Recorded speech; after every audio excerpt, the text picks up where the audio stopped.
Hurry up, lads. Drink up. 5 minutes to closing time. Well, let's have 3 more. Come on now. 5 minutes, gentlemen. Have your beer. 5 minutes to closing time. 5 minutes. Closing time. Hello, sweetheart. As for the tune, eh?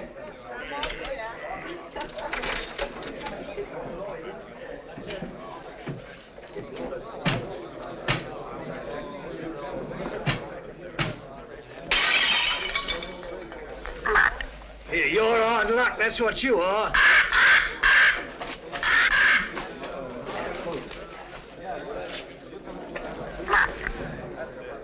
Here, you a bad matey? Let's have a look at it. Blimey. Hey, what can I get you, lad? Mother's ruin. Make mine the same. It'll cost you 2 bob for the broken glass, matey. What's the idea anyway, letting a beast like that fly around loose in the public house? You didn't ought to let him smell the blood. He's very fond of blood. Charlie is. Comes by his taste natural, if you ask me. Nobody's asking you, miss. Oh. Where's he from? Musgrave Manor. What is this Musgrave Manor, a blinking prison? That ain't the worst it's been called. Not that I want to go about spreading stories. But we knows what we knows. Don't we, Charlie? Blimey. Where is this Musgrave Manor? Down the road a piece. You'll see it when you pass the old iron gates. Only don't loiter. You won't be welcome. Not by the Musgraves. Been sitting there. Lords of the manor ever since time was. If those old walls could speak, they'd tell you things that raise the hair on your head. There's folks hereabouts swear they've seen corpse lights round the old greenhouse and heard a wailing like lost souls in the lime walk. Hey, I want no part of it. Nor of the Musgraves neither. Hard men, like them as was before them.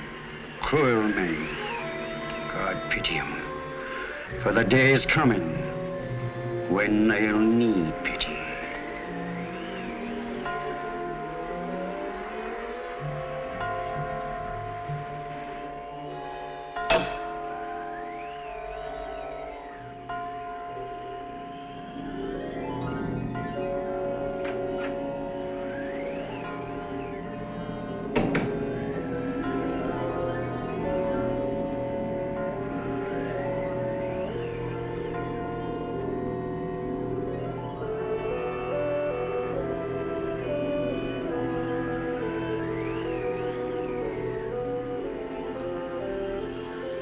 I don't think you're being quite fair, Geoffrey. I assure you I have no wish to be fair. An excellent specimen of the Copris Carolina. You are a sweet old soul, aren't you? I've no wish to be a sweet old soul. No wish to be anything but what I am. A disagreeable person who does not intend to let his sister run off with the first cocksure Yankee who makes her pulses jump. And I suppose Philip feels the same way about it. Well, Philip has no choice in the matter. As my younger brother, Philip feels precisely as I tell him to. Eavesdropping again, Brunton? Oh, no, Mr. Philip, I assure you. But I didn't wish to disturb him. What did you hear, Brunton? Your brother and Miss Sally were going at it hammer and tongs. About Captain Vickery, I mean. Really? Mr. Jeffrey and Captain Vickery had an horrible row this afternoon over Miss Sally. I thought they were coming to blows. Indeed, I did. Right. That'll do now, Brunton. If I catch you snooping again, I shall ask my brother to give you notice. Yes, sir. Thank you, sir. You're not above a bit of snooping yourself, are you, Philip? Not in the least, old boy.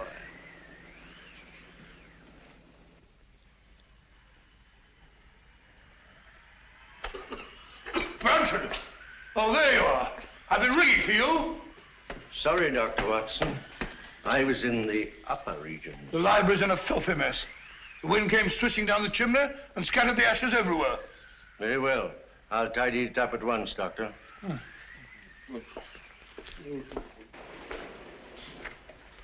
Room full of smoke, papers all over the floor.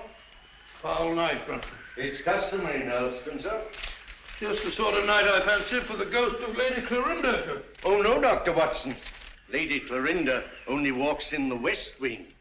No one ever met a ghost in this part of the house. Oh, really? Isn't there some story that... Oh, there was an housemaid claimed that she saw Sir Gervas Musgrave with his head on backwards in this very room.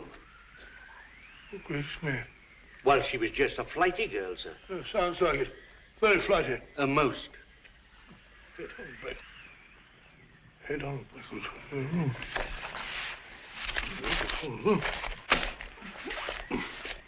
Head on backwards. Oh, it's a rubbish word.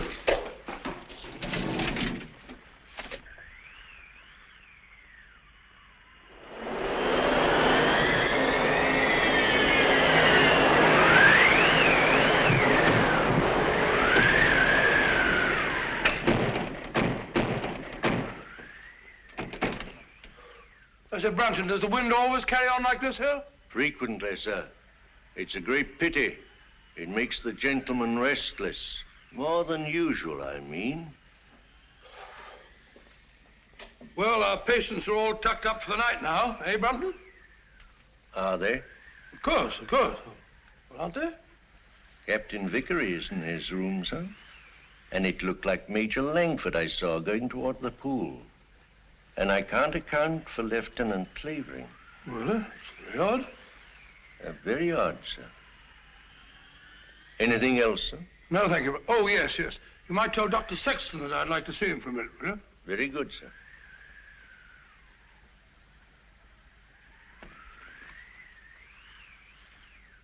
Good night, sir. Good night, Brunton.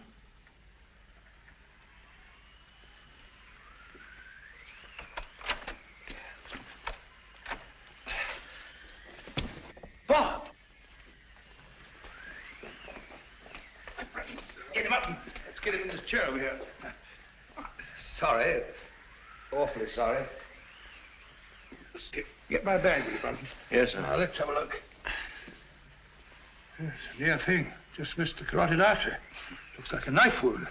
Here you are, sir. Oh, it's like a nightmare. Give me some of that cotton wool in that little bottle, please. Awful nuisance. Oh, no, old fellow, we'll have you patched up in no time. You'll be as good as new. What happened? I hardly know. It was in Lime Walk just now. I was coming up from the village. I remember distinctly, I was approaching the greenhouse. The wind was terrific. I had to fight my way. I hadn't the slightest warning. All I know is that he struck and I went down. He must have thought I was done for. Any idea who it was? No. Well, that is, Yes, yes. Oh, really, I haven't any right. You have every right, Dr. Sexton. As head of this house, I shall arrange for an immediate investigation. Oh, I'd rather not, if you don't mind, sir. Dr. Sexton, the fact that my brother and sister and I have opened our home to convalescent patients doesn't relieve us of all responsibility for what occurs in it. I mean, under the peculiar circumstances. Oh, come along, Bob. There's no need to shield anyone.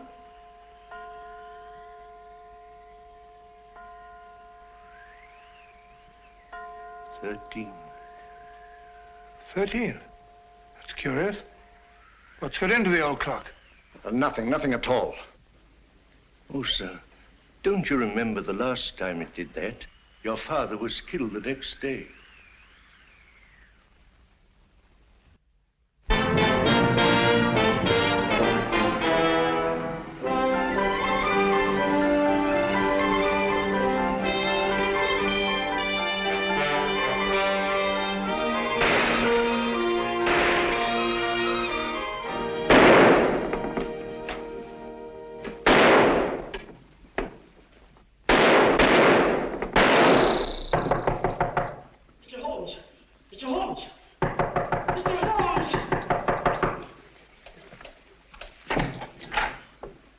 Mr. Holmes, A purely scientific experiment, Mrs. Hudson. Oh, frightening the wits out of honest people. Permit me, ma'am. Oh, dear. So now it's bullet holes in me plaster. Oh, Mr. Holmes, this is the last straw. The last straw, Mrs. Hudson. The one which breaks the back of the case against Jacob Dill. It proves beyond a shadow of doubt that, even bound as he claims he was, he could still have fired the shot in his own defense that killed his wife's lover. But shooting holes in my beautiful plaster.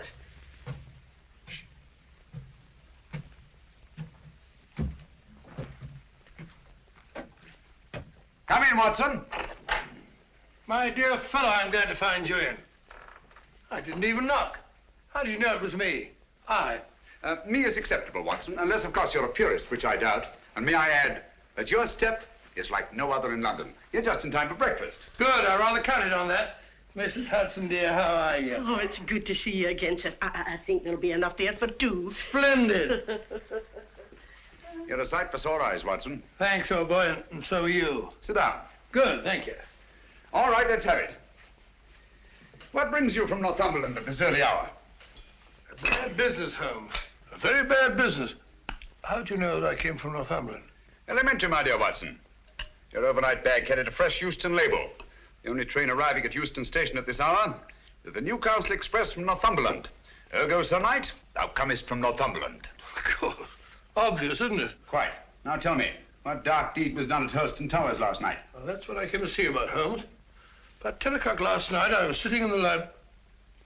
How'd you know that I came from Hurston? You wrote me that you'd volunteered for medical service within the realm. With your experience, what post could have been offered you, other than to put you in charge of a home for convalescent officers?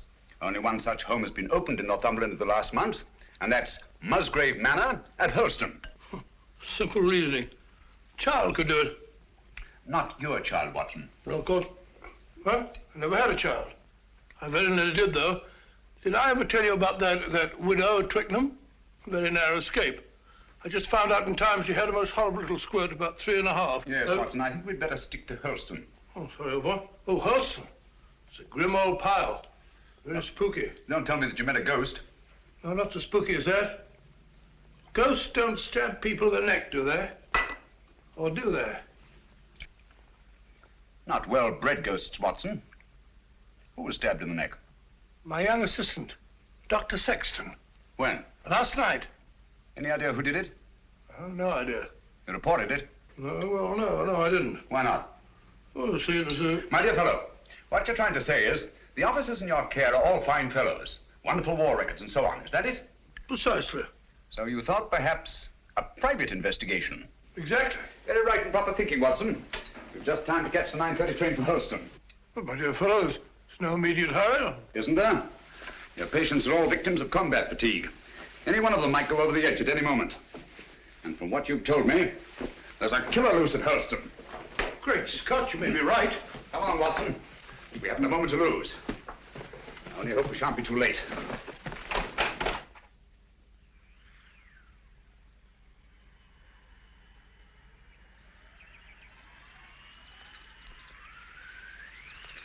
You were right, Watson, about Musgrave Manor. Houses like people have definite personalities. And this place is positively ghoulish. Certainly is. Hello. What's that? It's the old greenhouse? No. That pile of leaves. Just an ordinary pile of leaves. Why?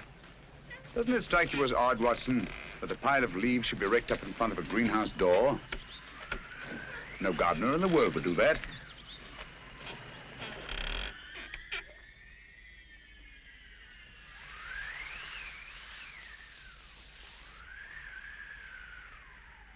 Jeffrey Musgrave.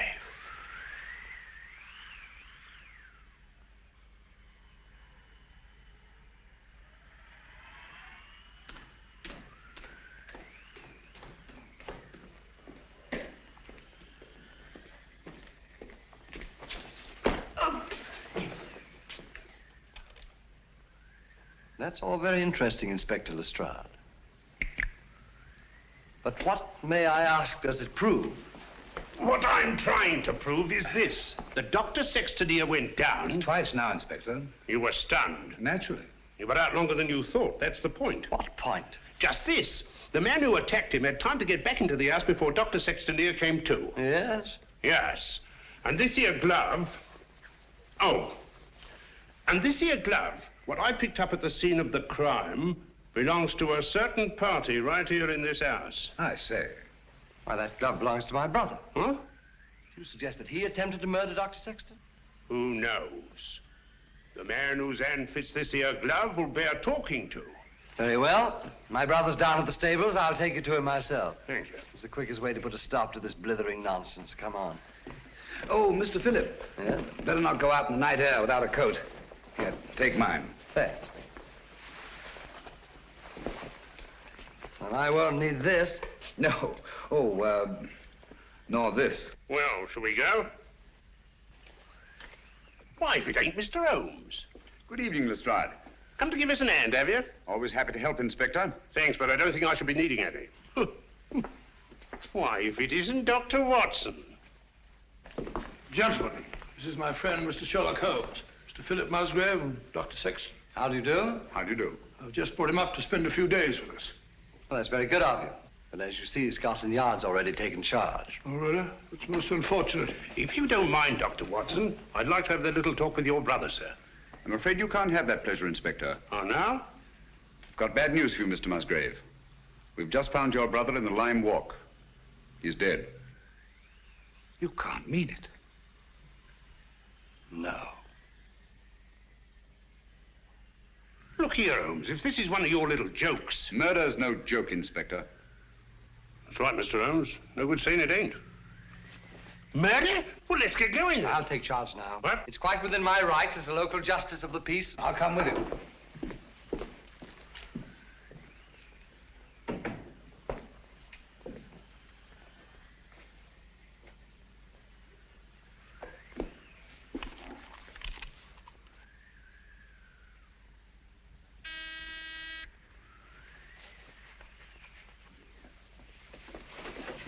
Wait a minute, you fool.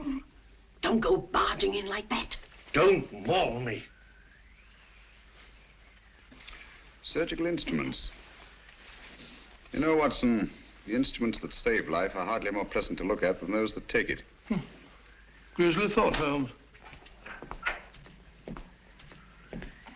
You rang, Dr. Watson? Yes, Brunton. I want you to take some men and go down to the Lime Walk. Me, sir?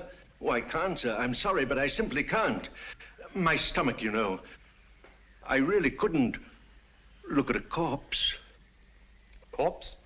Well, I, How did you know that there was a corpse? Obviously, he was listening at the door. I'll take care of the matter, Doctor. I was listening too. Come along, Brunton.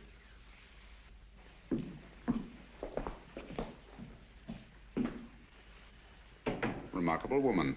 Housekeeper, I suppose. She's very efficient. Same type as Mary Ann Carpenter, the trunk murderess. Extraordinary house. Yes, it is indeed. Now, Watson, if you don't mind, I'd like to have a word with your extraordinary patients. Let me remind you, Holmes, that my patients are just patients. Quite so. All normal men, sound in mind and body, no sign of psychoneurosis. I quite understand. Then, Holmes, even normal people are sometimes a little... Precisely.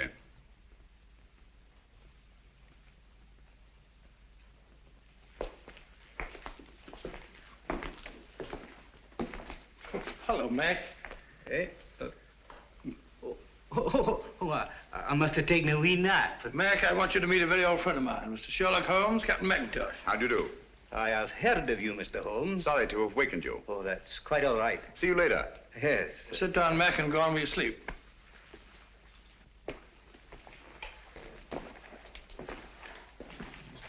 Poor chap, he lay wounded in a trench on Joshua Hill. The German tanks went over him. Watson. Huh? Have you any idea how Geoffrey Musgrave met his death? Yes, depressed skull fracture. Only hang it all, Holmes, it isn't. Isn't it? Why not? No edema, no bleeding, no contraction of tissue. Precisely. The blow on the head was delivered after death. Musgrave was killed by a sharp instrument thrust up between the base of the skull and the top vertebra. Great Scott. Shall we go up now?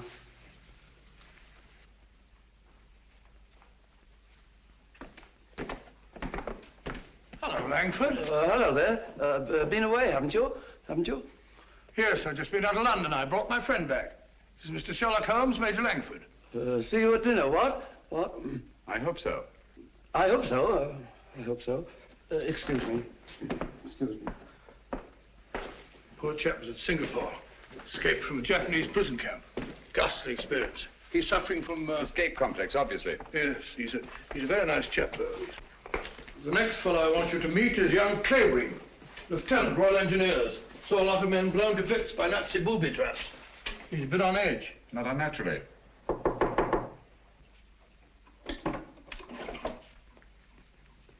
Coming. Well, Dr. Watson, come in, won't you?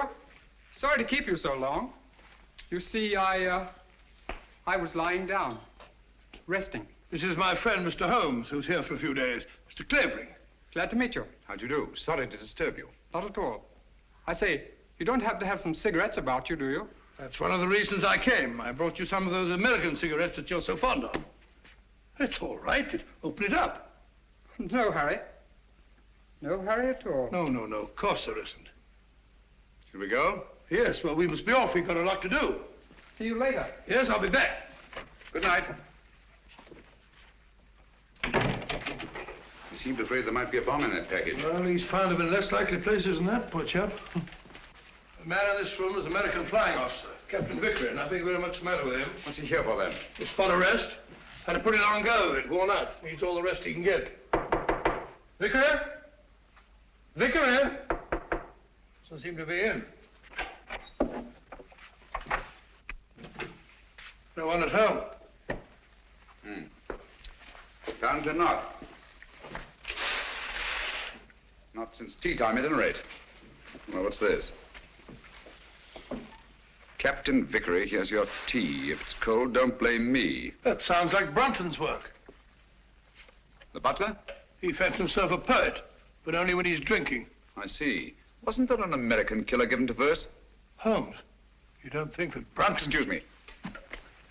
I merely stated there was an American killer given to verse. Dr. Watson, oh, where are you? Oh, there you are. Steady, my dear, steady. Please make me wake up, won't you? It's just a bad dream, I know. Jeff and Pat... No, my dear, you've got to get a grip on yourself. Come on, come sit down. My brother Jeff, murdered. Poor old Jeff. And I hadn't spoken to him since we had the fight yesterday on Captain Vickery's account. And now he's dead. No, my dear, you must pull yourself together. But you don't understand. They're trying to say that Pat... They're trying to prove that Pat killed Jeff. No. Yes. Funny, isn't it? Awfully funny. Awfully funny. Awfully funny. Stop it! Who are you? My name is Holmes. Sherlock Holmes? Yes.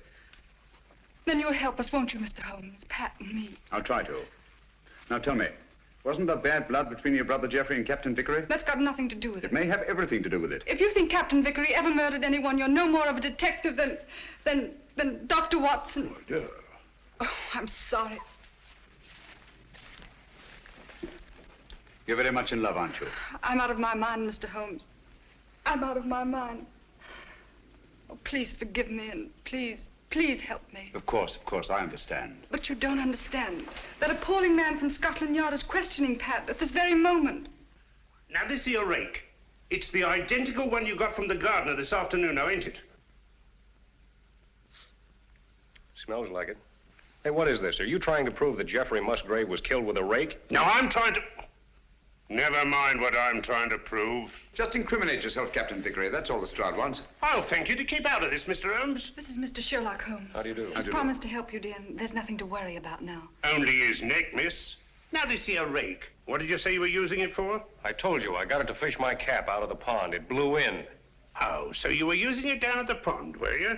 For the 10th time, yes. And how did it happen to turn up alongside Musgrave's body, eh? I don't know. Uh-huh. Well, that's that. Oh, Mr. Holmes. Any fingerprints on the rake, Inspector? No, Mr. Holmes, that's the point. If Vickery here was only using it to fish his hat out, well, no, he wouldn't bother to wipe his fingerprints off, now would he? It's beyond imagination, I suppose, that somebody else could have used the rake and wiped off both sets of fingerprints. Highly interesting, but very unlikely. Now, you admit that you had a regular set to with Geoffrey Musgrave yesterday, didn't you? You threatened to bash his head in. I merely made the offer. He didn't accept it. Who told you so? He did. No, he did. I only stated what I heard. Captain Vickery did threaten my brother. That's right, Mr. Holmes, and it's no good saying it ain't. This Yankee lad had motive and opportunity, and the rake ties him right up tight to the corpse. All right, come along. Do you really think he killed old Musgrave? You know very well he didn't. He doesn't. Stop clicking those needles. Oh, Pat. Take it easy, Sally. Now, look, don't worry a bit. I tell you, everything's going to be all right.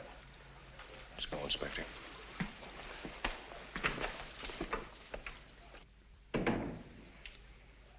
Mr. Holmes. Steady, steady. Aren't you on our side? Yes, Sally. Then why don't you do something? Because Captain Vickery will be much safer in the local police station tonight than he would be in this house. Oh, Mr. Holmes, what am I going to do? Watson, give her a sedative. What am I going to do? I'll get it at once. Come along, Sally.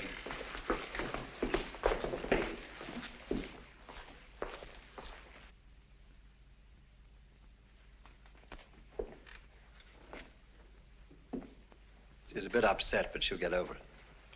You think so? She'll have to. She's got an ordeal ahead of her. She has to go through that tiresome ritual tomorrow. Ritual? This is an old family ceremony, Mr. Holmes.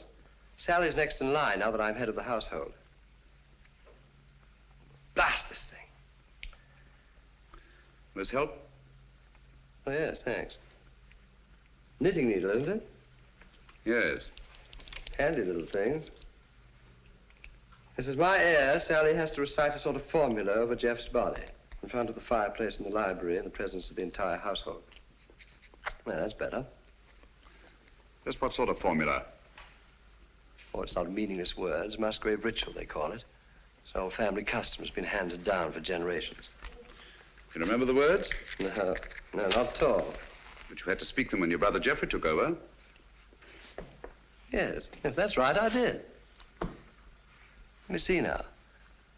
Who first shall find it were better dead. Who next shall find it perils his head.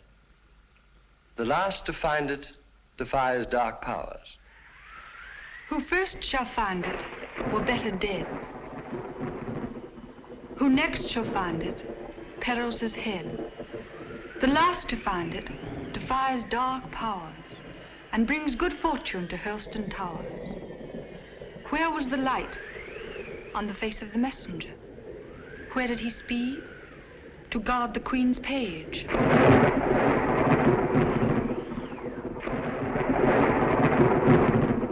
What foeman advanced?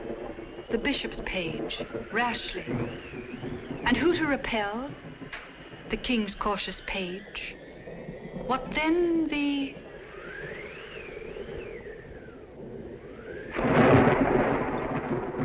disaster. Queen slaughters page. No, sorry, Miss Sally. Page slaughters page. Thank you, Brunton.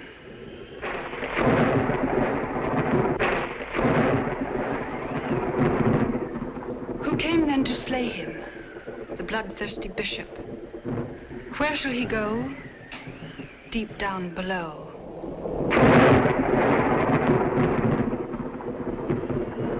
Away from the thunder. Let him dig under.